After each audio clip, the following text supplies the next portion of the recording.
우리나라 사람들이 왜 이렇게 다른 사람한테 내가 누군지를 알리고 싶어 하는지, 다른 사람이 나를 몰라줄 때 왜 이렇게 화를 내는지에 대한 얘기를 한번 해보려고 그럽니다.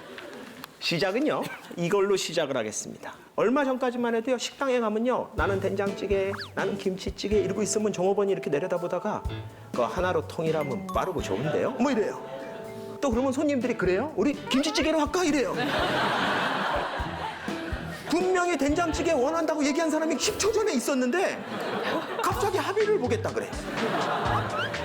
그러니까 이런 일이 왜 벌어지나 하면은 우리 국민 대부분이 조금씩 자기가 스스로 원하는 걸 선택하는 게 포기될 수 있다고 생각을 해요. 그걸 지켜주는 게 그렇게 중요하지 않다고 믿기 때문에 우리나라가 그런 일이 벌어질 수 있는 거예요. 그런 자율성의 의미에서 보면 일본과 우리나라가 낫기는 마찬가지예요.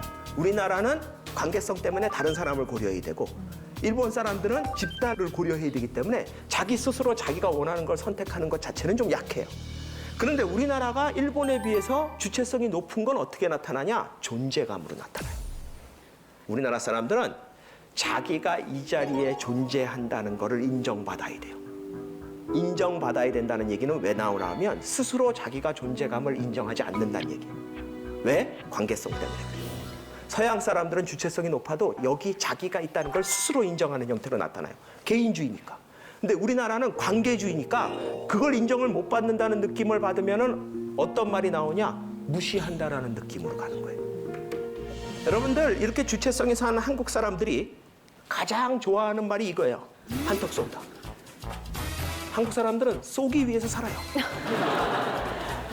제가 아는 일본 교수가요, 한국에 와서 오래 계셨는데 그분한테 한국에 와서 가장 이해하기 힘들었던 것들이 뭐가 있냐 물어봤더니 그 중에 하나가 한턱 쏜다래요. 그래서 제가 이게 뭐가 어려워? 그랬더니 일본 교수님이 그래요. 내가 저 뜻을 잘못 알고 처음에 실수를 너무 많이 했어 그러는 거예요.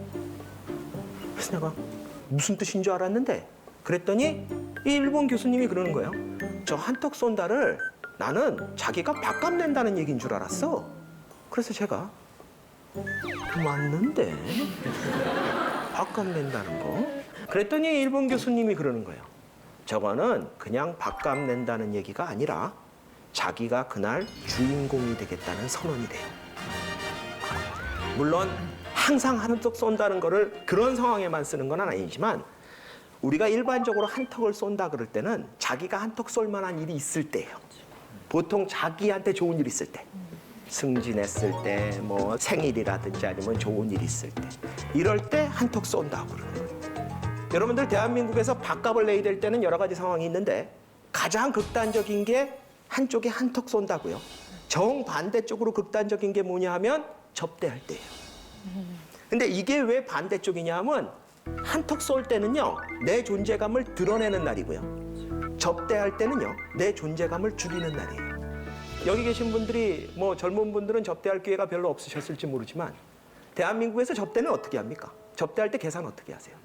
밥 먹기 전이나 밥 먹다가 도중에 아 오늘 이거 제가 쏩니다.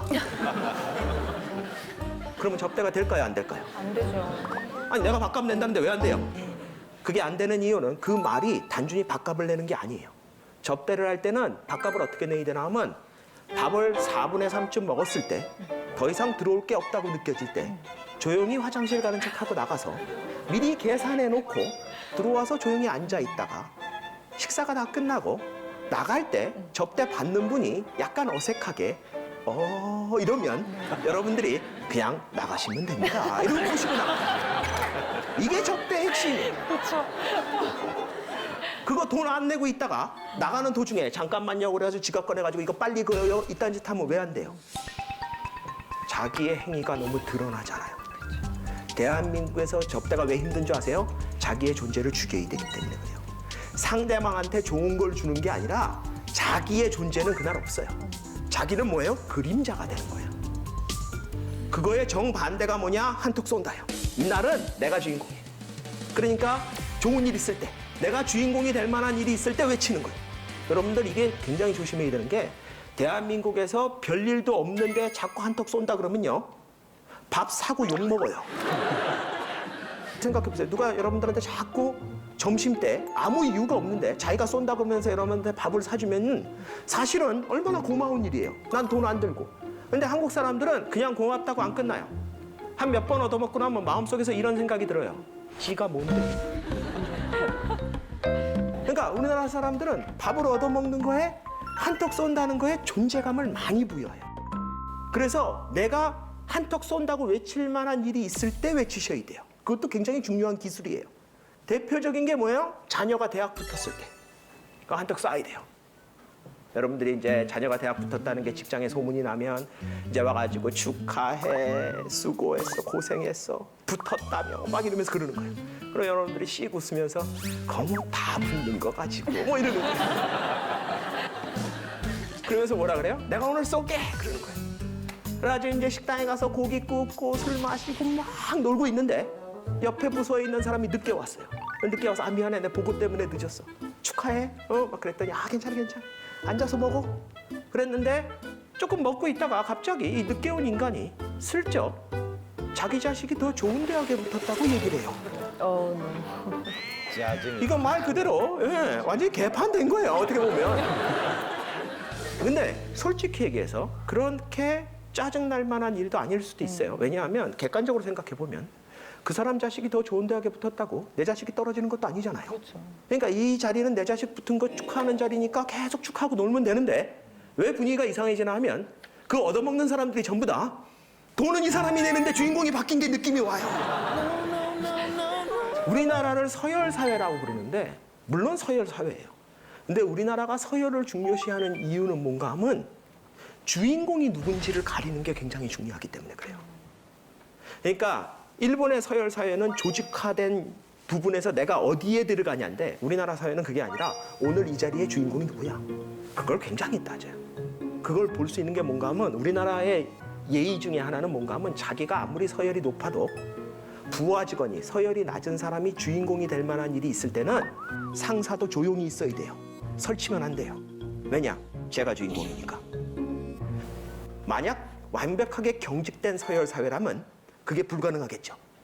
근데 우리 사회는 주인공을 훨씬 더 따지는 사회예요. 그러니까 그 한턱 쏘고 싶어 하는 거예요. 실제로 주인공이 되는 거는 어떻게 보면은 기대입니다. 내가 주인공이 됐으면 좋겠다. 될 수 있을 거야. 근데 실제로 인생에서 주인공이 될 수 있는 사람은 몇 명 안 돼요. 그래서 대부분의 경우 그 믿음들은 다 착각으로 끝납니다. 그걸 뭐라고 부르나 하면 비현실적 낙관주의라고 불러요. 어떻게 보면 회사에 취직할 때 임원은 되겠지? 근데 실제로 그런 꿈을 꿨던 사람들 중에 극히 일부분만 임원이 됩니다. 그리고 나머지는 그게 임원이 못 됐다고 인생이 망가지는 건 아니지만 분명한 건 뭐예요? 임원이 될 수 있다고 믿었던 그 순간의 그 믿음은 착각인 건 맞아요. 그게 비현실적 낙관주의예요. 일본과 중국과 한국을 비교한 연구를 보면요. 자기 존중감, 자기가 얼마나 가치 있는 사람이라고 생각하느냐에서는 큰 차이가 안 납니다. 일본이 조금 낮기는 한데 큰 차이가 안 나요. 재밌는 건 뭔가 하면 비현실적 낙관성에서는 어마어마한 차이가 납니다. 일본 사람들은요, 없어요. 중국은 어느 정도 중간이에요. 우리나라는 어때요? 만땅이에요. 이런 한국 사람들이 저런 어떻게 보면 될지 안 될지도 모르고 일제강점기가 끝나고 전쟁이 끝나고 나서 폐허 속에서 전 세계 어느 누구도 저 나라가 잘 될 거라고 생각하지 않을 때 모두 다 내가 할 수 있다. 내가 해야 된다. 나라면 할 수 있다. 이런 주체성을 가지고 있었기 때문에 가능했던 거예요. 이렇게 주체성이 강한 한국 사람들이 그 다음으로 좋아하는 말이 뭔지 아세요? 주인공의식. 지금 얘기했죠. 주체성 가진 사람들은 자기가 주인공이 되고 싶다고. 이 주인공의식을 잘 볼 수 있는 게 뭔가 하면 한턱 쏜다 말고 또 있는데 사진 찍는 거예요. 제가 유학을 끝내고 연구원이 돼가지고 미국 대학교에 취직을 했어요. 그래서 간 데가 어디였나 하면 미국의 플로리다예요. 근데 플로리다에 뭐가 있나 하면 전 세계에서 제일 큰 ธีม파크라 그러죠. 놀이동산이 있어요. 미국 사람들도 디즈니월드를 아무나 가는 거 아니에요. 그러니까 걔네들도 드림 컴스 트루예요. 자기가 어렸을 때부터 만화 주인공에서부터 뭐 여러분들 디즈니월드 가면요 애들보다 부모들이 더 난리치는 사람들 많아요. 막 미키 쫓아 막 으악 막 춤추고 막. 플로리다에서 살면은 1년 연간 회원권을 10만 원인가 주면은 살 수 있어요. 그래서 거의 매 주말마다 디즈니 월드를 갔어요. 근데 매 주말마다 디즈니 월드를 가면 가끔 가다가 한국 관광객이 옵니다. 한국 가족이. 근데 재밌는 게 뭔가 하면 한국 가족이랑 미국 가족이랑 사진 찍는 스타일이 틀려요. 미국 부모들은 사진을 이렇게 찍어요. 이제 미키하고 미니마우스가 지나가면 애들이 막 쫓아가서 좋아하고 춤추고 막 이러면요. 그걸 막 미키마우스하고 미니마우스를 찍어요. 춤추는 거. 그러고 나서 나중에 애들한테 보여주는 거예요. 너 이거 봤지? 그러니까 서양에서의 사진이라는 거는 일반적으로 자기의 기억을 되살려주는 도구예요. 우리나라 부모들은요, 미키하고 미니마우스가 이렇게 나오면은 이렇게 얘기해요. 가서 서 그래요. 그럼 애가 가서 이렇게 서요. 그러면 여기 봐 여기. 이제 부모가 그러는 거예요. 그러면 애가 이렇게 미키마우스 앞에서 이러고 있으면 이제 구도 잡아가지고 탁 찍어요. 나중에 가서 애한테 보여줘. 너 이거 봤지? 그럼 왜? 응? 못 봤는데? 애는 카메라 보느라고 미키마우스를 본 적이 없어요. 정작 미키마우스하고 미니마우스를 보여주겠다고 데리고 가서 미키마우스, 미니마우스는 엄마 아빠가 실컷 보고요. 애는 엄마 카메라만 보다가 왔어요. 왜 이러냐? 우리나라 사진은요. 주인공이 자기나 자기한테 중요한 사람이 없으면 사진이 아니에요. 여러분들 제가 그걸 보여주려고 이 사진을 갖고 왔는데 제가 얼마 전에 가족여행을 갔습니다. 스페인으로. 갔더니 바르셀로나에 이게 있더라고요. 이 가우디 성당이라고 그러는 건데 뭐 성가족 성당 뭐 이러죠. 이게 1882년인가부터 짓기 시작했대요. 저기 보시면 알겠죠. 아직도 짓고 있어요. 백몇십 년을 짓고 있는 거예요. 가면 기가 막힙니다. 이게 미치지 않고서야 이런 짓을 어떻게 하냐 싶어요. 그 정도의 규모로 너무너무 아름답게 지어놨어요. 뭐 보면 이게 한 장면이라서 그렇죠. 어마어마한 규모의 성당에 온 벽이 다 스테인글라스 같은 거는 너무너무 아름다워. 빛이 들어오면 뭐 죽입니다. 이런 사진도 있어요. 기가 막혀요. 천장 하나하나까지 그냥 한 게 없어요. 이게 가우디의 인생의 역작이에요. 대표적인 거라 그러죠. 이 사진하고 한번 비교해 보세요. 이 두 아이가 제 인생의 역작이에요. 아직도 찍고 있어요. 우리나라 사람들이 사진을 이렇게 찍으면 초점이 우선 안 맞아요. 왜냐? 사람에다 초점을 맞춰야 뒤게 안 보이는 거예요. 절반 이상은 가렸어요. 자, 이 두 사진이 있을 때 여러분들은 나중에 두 개 중에 어느 걸 킵하실 거예요? 오른쪽? 내 자식 있는 거를 당연하죠. 제 인생의 역작을 제가 갖고 있어야죠. 네. 이딴 거는 중요한 게 아니에요. 여러분들이 집에 가서 앨범을 한번 보세요. 앨범을 정리하다 보면 여러분들 거기에 나한테 중요한 사람이 안 들어간 사진을 끝까지 가지고 있는 경우가 몇 번이나 있으세요. 만약에 여러분들이 이렇게 뒤지다가 사람이 없어요. 풍경만 있어. 그러면 반응이 이래요. 이걸 왜 찍었지? 이러면서 그러는 거예요. 자기가 거기서 뭘 보고 그걸 되살리는 경험이 아니에요. 그걸 꼭 사진으로 꼭 자기가 들어간 걸 남겨야 돼요. 왜냐? 안 믿어줄까 봐 사람들이. 그러니까 사람들이 내가 거기 있었다는 걸 인정해줘야 돼요. 그냥 배경사진만 찍어가면 인정이 안 되는 거예요. 이런 식으로 사진을 찍는 게 잘못됐다는 얘기가 아니라 이런 식으로 사진을 찍는 게 한국인의 특성이란 얘기예요. 왜 그러냐? 바로 이 주체성. 거기다 뭐가 붙였어요? 관계성 때문에. 이런 주체성이 또 하나 우리 사회를 특이하게 만드는 것 중에 하나가 뭔가 하면요. 이거예요. 제가 생각하기에는 주체성이 높은 우리나라 사람들이 제일 좋아하는 게 뭔가 하면 생각하기예요. 우리나라 사람들은 참 생각하는 거 좋아해요. 제가 일본에 있을 때요. 미치고 펄쩍 뛰는 게 뭔가 하면 같은 동네에 사는 선배가 저한테 자전거를 하나 빌려줬어요. 자전거 타고 다니면 일본은 좋다. 그러니까 편할 거다. 자전거를 갖다가 이제 제가 있는 그 교수용 아파트 자전거 주차장이 걔네는 따로 있어요. 거기다 딱 갖다 세웠더니 갑자기 경비원이 나와요. 그러더니 너 이거 등록했니요? 이제 뭔 소리냐? 그랬더니 자전거 등록해야 된다. 돈을 내고 경찰서에다 등록을 해요. 그래서 내가 그걸 왜 하냐? 그랬더니 그래 이제 네가 잃어버릴 때 찾을 수 있고 어쩌고 저쩌고 한다. 이렇게 봤더니 등록은 돼 있네. 이건 뭐냐? 그래서 내가 이거 내 선배 이름으로 등록된 거다. 그래서 그러니 네 이름으로 등록해야 된대요. 그래서 내가 아니 이거 몇 개월만 쓰다가 돌려줄 거다. 어? 아니 네 말대로 잃어버리면 내 선배한테 연락이 갈 테니까 그러니까 아무런 걱정 없다. 안 된대요. 그래서 제가 처음에 막 설명을 하려고 그러다가 안 되니까 알았다 등록하겠다. 그리고 이제 도망을 다녔어요. 결국은 한 달쯤 도망을 다니다가 7번째 나한테 등록하라고 얘기할 때 제가 더러워서 한다 이러고 가서 했어요. 근데 한번 생각을 해보세요. 내가 몇 개월만 쓰고 돌려줄 거면 내가 이걸 등록을 했다가 또 그 선배한테 돌려주면 그 선배는 등록을 또 다시 해야 되잖아요. 이게 얼마나 불편해요. 모든 면에서 보면 그냥 안 하는 게 맞아요. 근데 얘네들이 그런 생각을 안 해요. 해야 된대요. 우리나라 사람들이요. 뭐 물어볼 게 있어서 동사무소나 구청이나 이런 데 가가지고 공무원한테 아 이거 이렇게 하면 됩니까? 이건 어떻게 합니까? 라고 물어봤을 때 아 그거는 매뉴얼상 원칙상 안 됩니다. 그럼 우리나라 국민들이 거기서 아 그렇습니까? 죄송합니다. 이러고 나오는 국민 봤어요? 많은 사람들이 요즘은 그래도 옛날에 반응이 어땠냐? 딱 이래요. 씩 웃으면서 되겠구만 이러고 시작하는 거야 이제. 왜냐? 자기가 보기엔 될 것 같거든요. 우리나라 사람들은요 자기가 판단해서 안 될 것 같은 건 가서 물어보지도 않아요. 가서 되냐 안 되냐 물어보는 건 대부분 된다고 생각해서 물어보는 거예요. 근데 상대방이 안 된다 그러는 거예요. 우리나라가 이제 저신뢰 사회다. 신뢰가 낮다 이런 얘기를 많이 해요. 그렇죠? 근데 우리나라 사회가 저신뢰 사회라는 결론이 어디서 나오나 하면 일반적으로 월드 밸류 서베이 같은 거를 하는 겁니다. 국회는 얼마나 신뢰하냐, 정당은 얼마나 신뢰하냐, 사법부는 얼마나 신뢰하냐, 가족은 얼마나 신뢰하냐 이런 거를 수많은 나라의 국민들한테 물어보는 거예요. 그러면 이제 보기를 줘요. 물어보면서 굉장히 신뢰한다, 어느 정도 신뢰한다, 별로 신뢰하지 않는다, 전혀 신뢰하지 않는다. 이 4개의 보기 중에 사람들 보고 고르라 그러는 거예요.